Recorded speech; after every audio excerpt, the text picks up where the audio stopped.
Mandela walked free after 27 years in prison. Margaret Thatcher resigned from number 10. French and English Channel tunnellers celebrated when they met up, thankfully in the middle. And a young girl from Ireland was about to burst onto the music scene with this romantic classic. I went to the doctor and guess what he told me? Guess what he told me? He said, girl, you better try to have fun no matter what you do. But he's a fool, 'cause nothing compares. Nothing compares to you. Wow, one of the most sensational songs of the century, I should think. Sinead O'Connor, welcome. Well, it was always assumed that you'd written that about your relationship with your mother, but how true is that? No, I didn't write the song at all. You didn't write it, Prince wrote it, but someone had asked me how come I cried. Well, someone asked me first, was it a plate of onions? And I said, no, but I was thinking about my mother when it gets to that line about, you know, all the flowers that you planted, Mama, in the backyard, all that kind of stuff. So I was having a little over my mum, as you do. You've led such a controversial life and such a life that is not afraid to speak out, to say what you feel, to do what you want to do. And it all perhaps was because of your mother and the way you were brought up, because your mother was, again, quite challenging, wasn't she? Well, that's an understatement. Yeah, I grew up with a mother who was very sadistic, very violent person who was ill, really, you know, a person who had a... What was her illness, do you think? I don't know, you know, in those days in Ireland there was no such thing as therapy or discovering what was wrong with the person, so God help her, but she was ill. But I think in terms of my own life and survival skills that would come from my father, who's a very strong character, and I'm probably much more like my father in terms of outspokenness and all. My father started the campaign to bring divorce to Ireland, for example, and was very vocal about that, and also about fathers' rights. And you know, he was always writing to newspapers and going on telly to complain about stuff. Because when he left your mum, he did get custody of you. No, he got custody of me when I was 8 years of age. I then went back to my mother until I was 13, and then I left Why by did my you own do choice. that? So why did I leave? No, why did you go back to your mum, even though she was sadistic and violent? The thing is, from a child's point of view, that person is your mother, and you love them, and you want them to be helped. You don't want the solution to be that you lose your mother. You want the solution to be that your mother is somehow helped, you know. We've often discussed on here that, I mean, those sort of formative years it shapes you so much, shapes your head, shapes your mind, shapes your thoughts. Unfortunately. Absolutely shapes who you are. Yeah. And it has had an incredibly long-lasting effect on you. And quite recently you were on the Oprah Winfrey Show because they did a big special on bipolar and depression. And you say that you don't think that you were born with bipolar, but you feel that it was encouraged in your head because of your childhood environment. Yeah, I mean, first of all, to be clear that bipolar disorder and depression are two extremely different illnesses, and they're not really related, although you might think they would be. But yeah, I mean, I think it can happen that it's chemical and someone is purely born with it, but if small children go through, you know, barbaric abuse, they're going to be very fear-based people, and that kind of terror or fear can create a little snap in the brain. When did you feel it, first of all?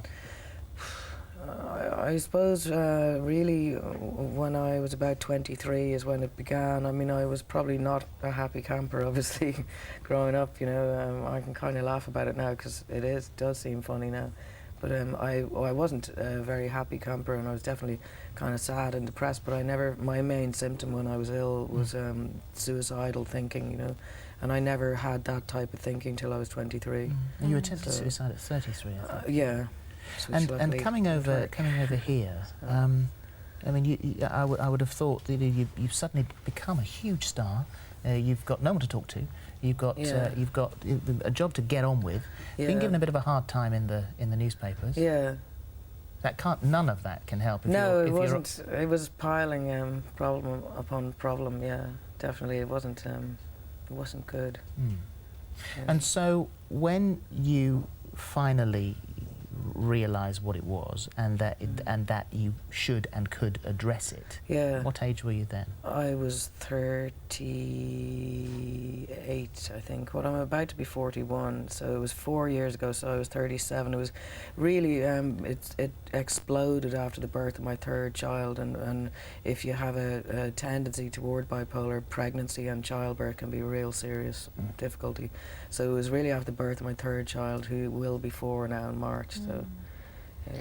And when you were in the So grip I was of relieved it, to get it. Sorry. Oh, I'm sorry, but yes, relieved to get the diagnosis. Yeah. But when you were in the grip of it and not knowing what it was, how was your behaviour? Well, bipolar, we used to call it manic depression. Yeah. So you'd be high, you'd be low, Yeah. and very little in between. Yeah, I never got really the high thing. I really just got very, very, very low, very suicidal. And I was very lucky though in that I knew it wasn't me, it wasn't my nature. Yes. Do you know what I mean? So I was very diligent about going around getting help and trying to find help. But unfortunately, I slipped through the cracks. Even though I was right in front of doctors, obviously with the illness, they didn't pick it up. And I actually think my being, you know, well-known person was an obstacle insofar as you didn't just get looked at like a normal case. Yes. So no, my behaviour was more, I was very frightened of everything and everyone kind of thing. And you say that you weren't able to experience happiness or experience fun. Like, well, growing up as I did, obviously you don't really get told how to have fun, you know. And then, like you were saying, you know, very young I got into this whole music business, fame thing and everything, and I don't know, I never really had a chance to form a personality of my own. The big issue with child abuse is it takes your personality, and then suddenly you're this famous thing, and you know you're not that either for real, and you're in some spiritual gap or something. Yeah, you know? trying to find So yourself. you don't know who you are, so it's not much fun, but I've found getting older to be fantastic, you know. Well, the medication which you say, thank God for the meds in our body. Yeah, absolutely, yeah. And now you are, thankfully, in a place that you can enjoy life and enjoy your children. What sort of a mum are you?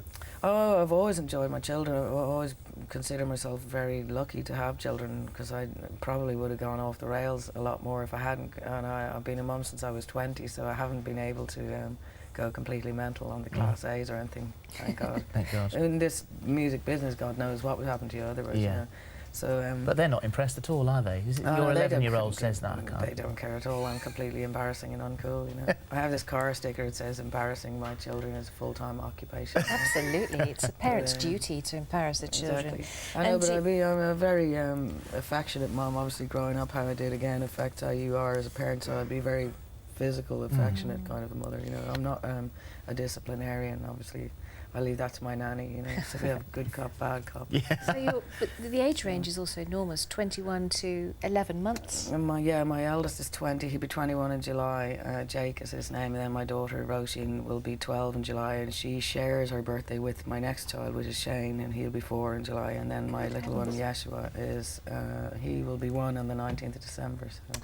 Have they listened to the new album? My eldest has, the others couldn't give a toss. My daughter is like, every time I open my mouth, she's like, so she likes J-Lo and everything. Whatever. But my eldest has listened to it, and for the first time in his life is actually impressed. This has been a long time in the making. Yeah.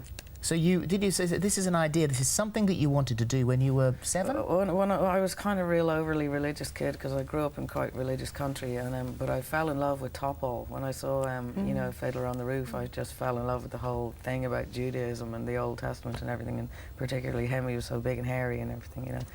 And I was interested in the theology of this idea of conducting a relationship with God through singing, you know, or speaking, which is singing is just animated speaking, you know. And he kept going on about the good book this, the good book that, you know. And between that and growing up in a time where the Mass was in Latin, so effectively the Mass was sung, you know. So there was always a link for me between God and music, if you like. That might be my own personal link. So from that age, I kind of wanted to put some scriptures to music, basically, because that's what the priests were doing, you know. Well, the clip that we've got is not necessarily one of the scriptures. This is just another track from the album. This is I Don't Know How to Love Him. Sure. There you go. He's a man, he's just a man, and I've had so many men before, in very many ways.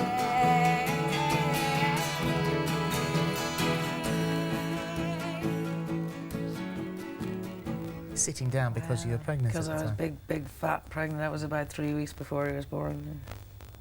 Fantastic. And what's the future for you now? What's Well, your I'm playing relationships tonight like? at the Royal Festival Hall. I'm in the middle of a tour which I finish on Saturday, and then take a break from touring till March. So I go home and try to get my Christmas shopping done. Very good. Try to make my kids love me with material goods. That's what we all do.